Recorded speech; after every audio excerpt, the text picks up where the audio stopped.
Saudara yang dikasihi Tuhan, kecelakaan atau penyakit yang mematikan, siapapun itu tidak ada yang menginginkannya. Ketika itu terjadi, tiap orang akan mencoba bertanya dan mencari maknanya. Kenapa? Bagaimana? Apakah Tuhan marah? Dan lain sebagainya.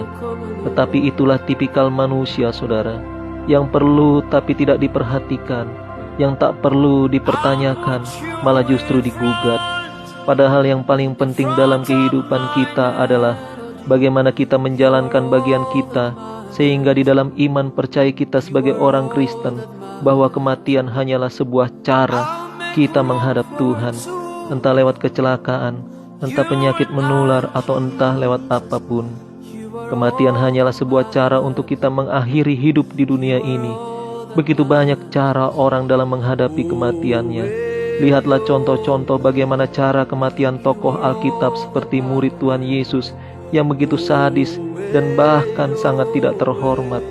Petrus disalibkan terbalik, Andreas digantung, Yakobus dipenggal, Filipus dicambuk sampai mati, Bartolomeus dikuliti hidup-hidup, Thomas dibakar dan ditombak, Matius ditusuk pedang dari belakang, Yakobus dirajam, Yohanes digoreng dalam minyak mendidih, Markus diseret dengan kereta kuda sampai mati, dan tokoh Alkitab yang lain seperti Stefanus dilempar batu sampai mati, Yesaya dimutilasi, bahkan Tuhan Yesus pun disiksa, dicambuk, dipukuli, ditombak, dipaku, dan disalib. Tetapi bagi orang yang beriman seperti mereka, itu semua tidaklah penting.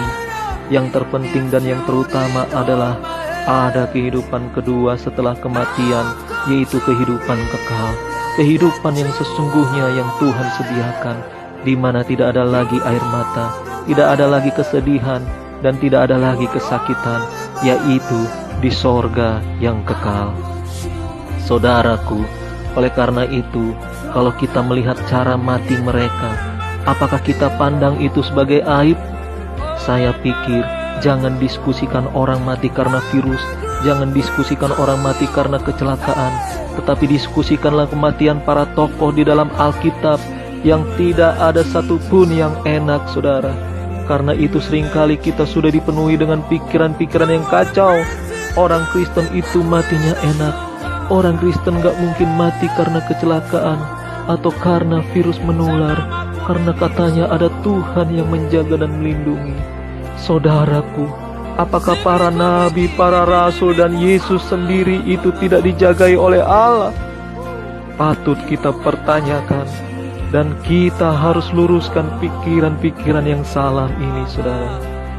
Saudaraku, seperti fenomena yang terjadi di hari-hari ini, bahwa banyak pendeta atau pastor yang meninggal karena virus corona.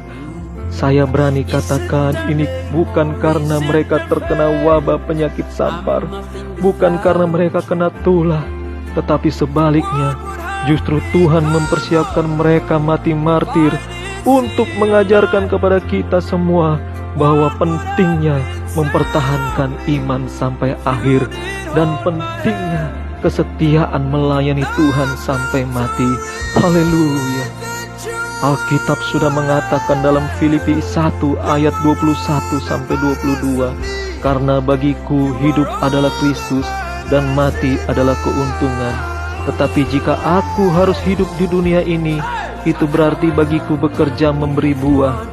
Makna memberi buah adalah yang pertama, kita harus menjaga kekudusan, saudara. Dan yang kedua, milikilah kasih. Dan yang ketiga, milikilah kerendahan hati.